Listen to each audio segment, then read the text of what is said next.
Dear students, welcome to the classes of RA Academy. Today we are studying bank reconciliation statement. तो bank reconciliation statement का क्या meaning है? Meaning of a bank reconciliation statement, need and importance of a bank reconciliation statement, reasons of a difference between cash book and bank statement and passbook balances, presentation of a bank reconciliation statement, preparation of a bank reconciliation statement, preparation of a bank reconciliation statement when extract of cash book and passbook are both are given.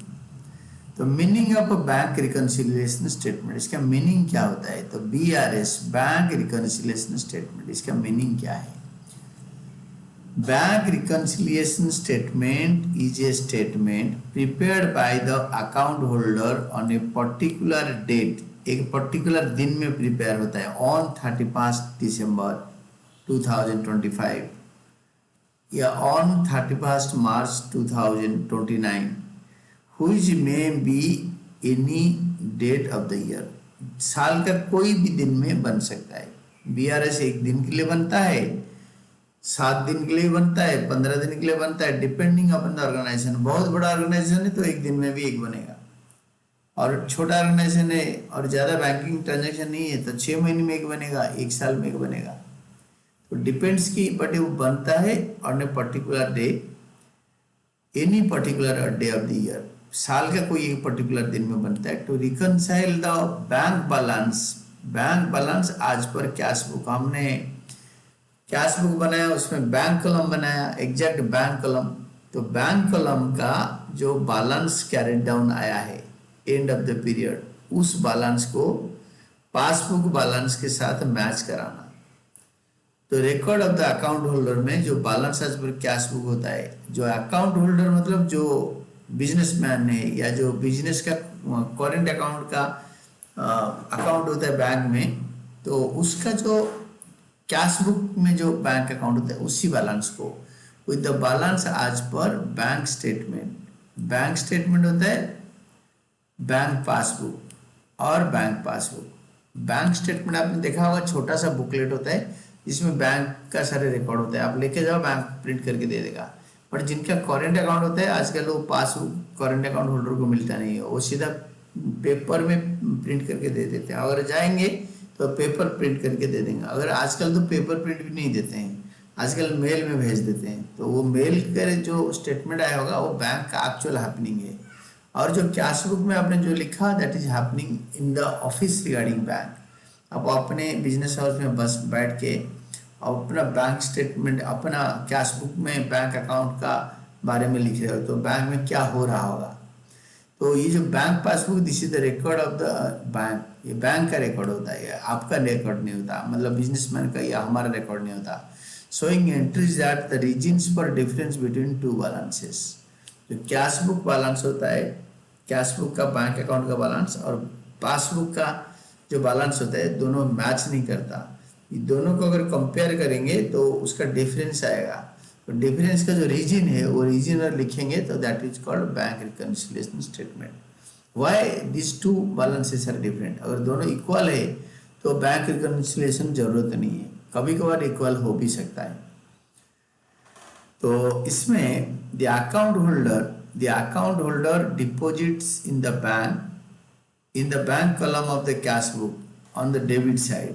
The account holder records deposit. Account holder लिखता है, अपना deposit लिखता है, sir ये records deposits in the bank column of the cash book on the debit side or receipt side and withdraws on the credit side, payment side.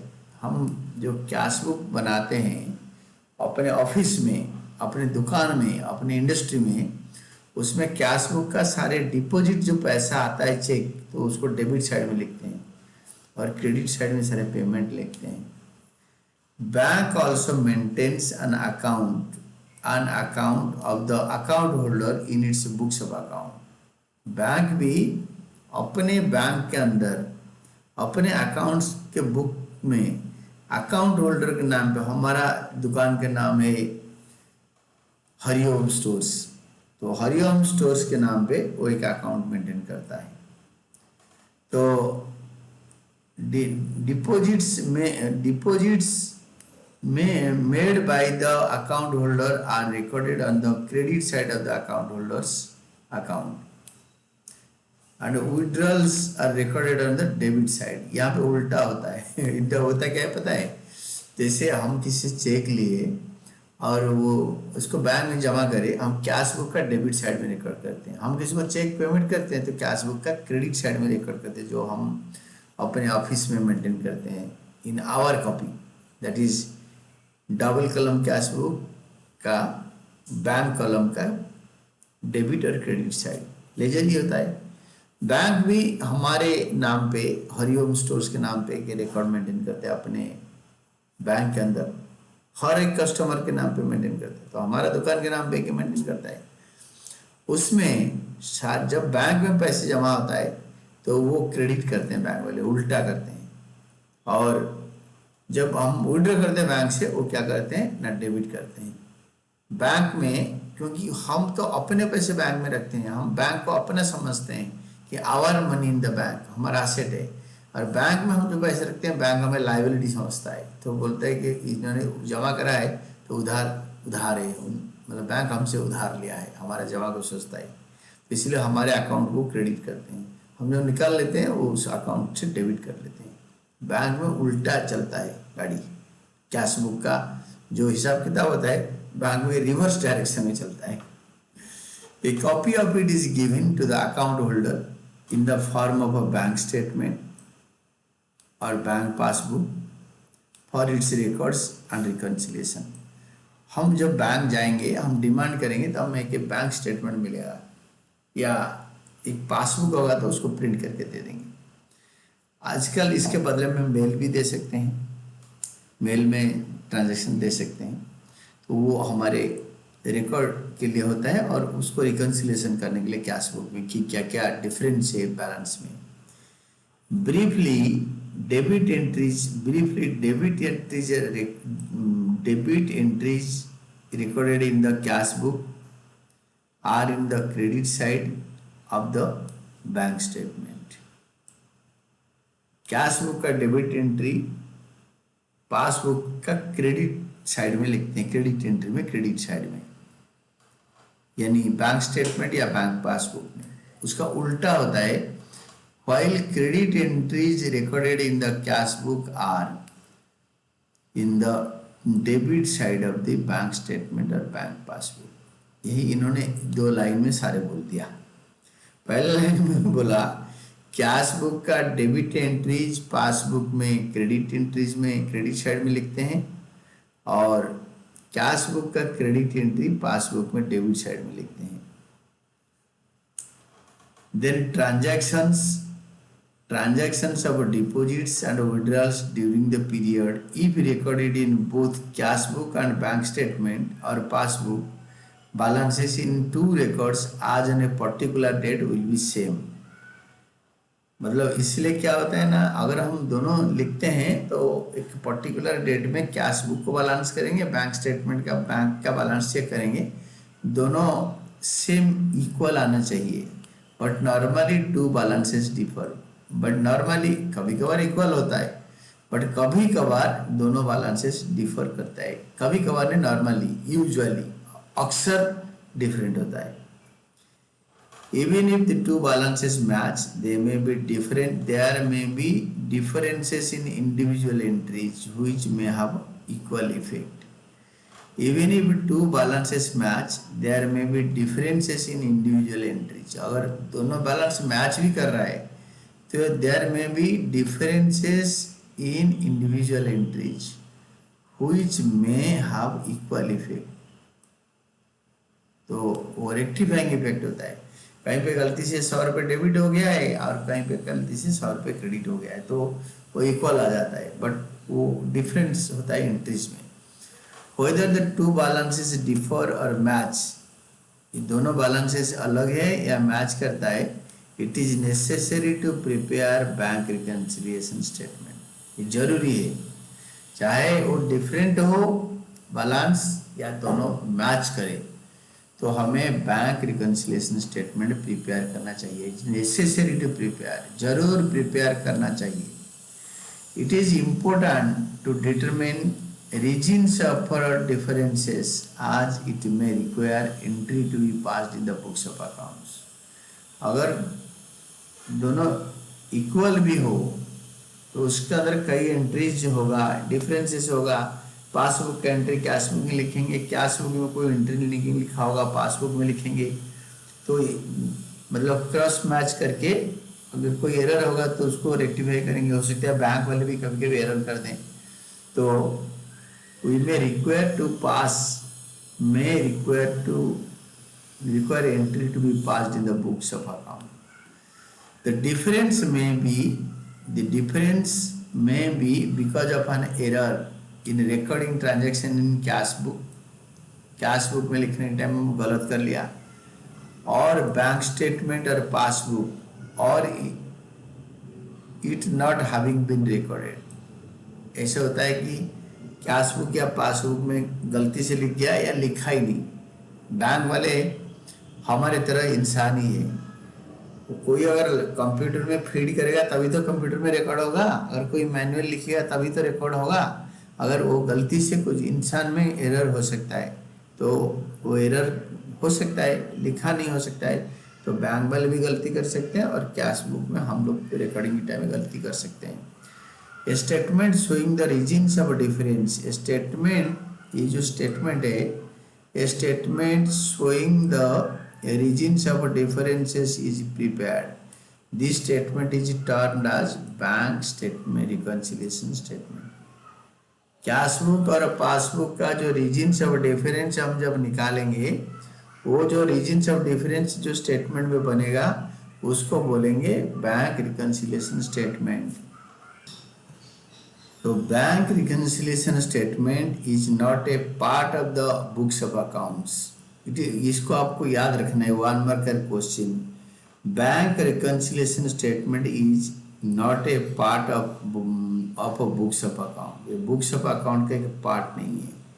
It is a method by which bank balance in cash book and bank balance as per passbook or bank statement or passbook are reconciled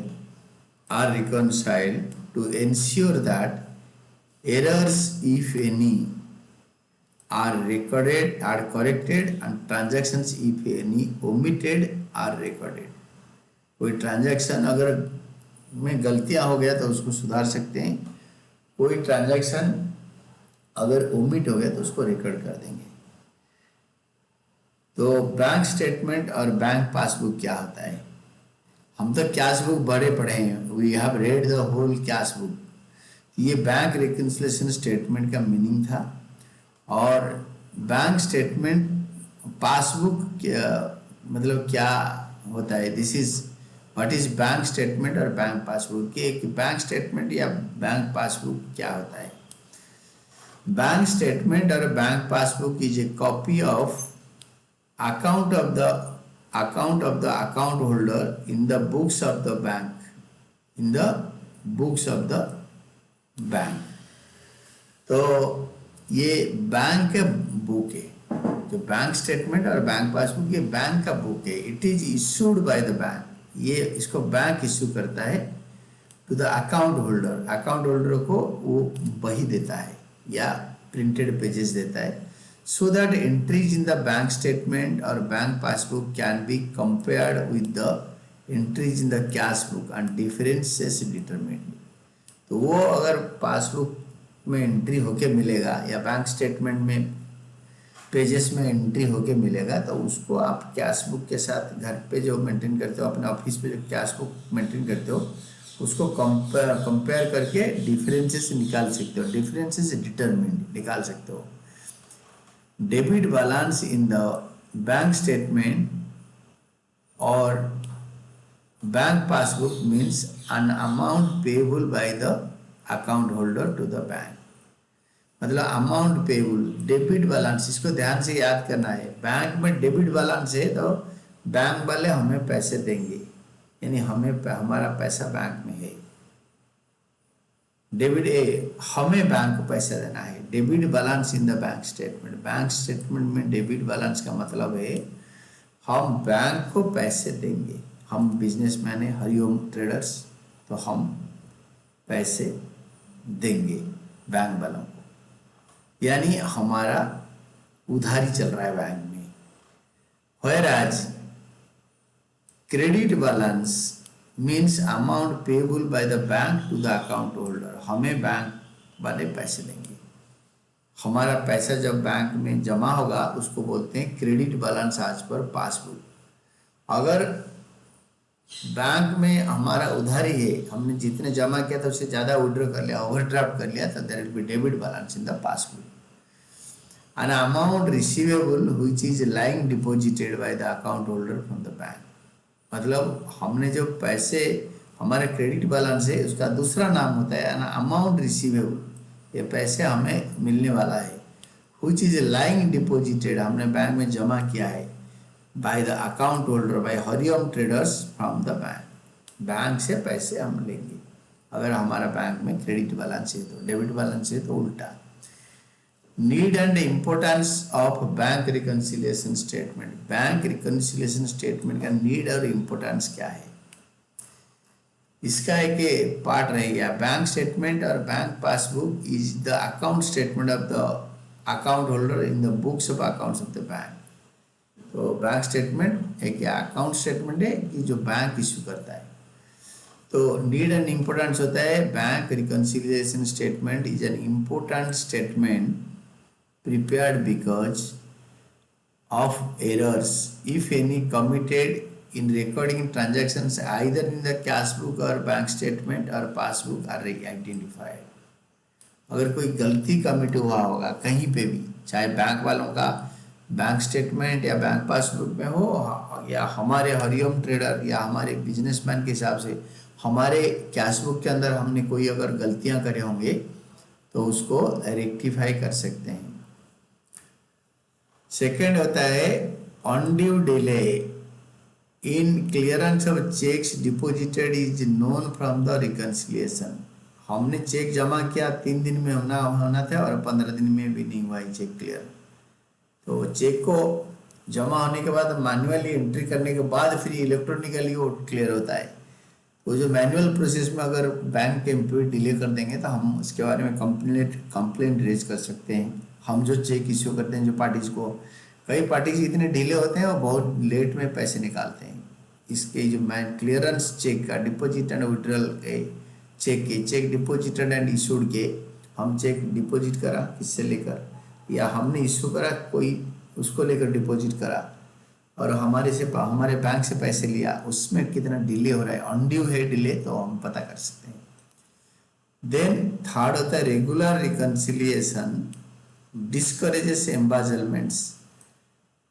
जो employ पैसे चुराते हैं उसको बोलते हैं एम्बाजलमेंट। हमारा जो employ होते हैं वो अगर खुद ही कुछ अपने नाम पे चेक निकाल के ले गए, पैसे अपने किसी रिश्तेदार के नाम पे ट्रांसफ़र कर दिए या स्पाउस के नाम पे ट्रांसफ़र कर दिए, बच्चों के नाम पे पैसे इशू कर दिए चेक, तो वो पकड़ा जाता है। एम्बाजलमेंट एक वर्ड है जो कि हम यूज करते हैं जिस एम्प्लॉय को हमने काम पे रखा है, जिसको हम इसका ड्यूटी दिया है कि भाई आपको ये काम करना है, उसी ने चुरा लिया पैसा, उसको बोलते हैं embezzlement. Then fourth one, reconciliation helps to verify the accuracy of entries recorded in the cash book. तो इसमें एक्यूरेसी ऑफ एंट्रीज, ठीक से कैश बुक में लिखा है ना नहीं, and keep track of cheques and drafts, हम एक ट्रैक मेंटेन कर लेते हैं चेक्स और ड्राफ्ट्स का, that are deposited in the bank for reconciliation. Next one is reasons for differences between bank balance as per cash book and bank statement or bank passbook. इसका regions of difference क्या है? Cash book का जो transaction है और passbook का transaction है, उसका जो बैलेंस है उसके अंदर डिफरेंस का रीजन क्या क्या हो सकता है, तो उसको हम एनालाइज करेंगे और उसके बाद बैंक रिकन्सिलिएशन स्टेटमेंट स्टार्ट करेंगे। We will be studying this one in the next class, the reasons of difference between balances as per cash book and bank statement or bank passbook. Today we studied the basics of a bank reconciliation statement. What is bank reconciliation statement? And this is all about your class today.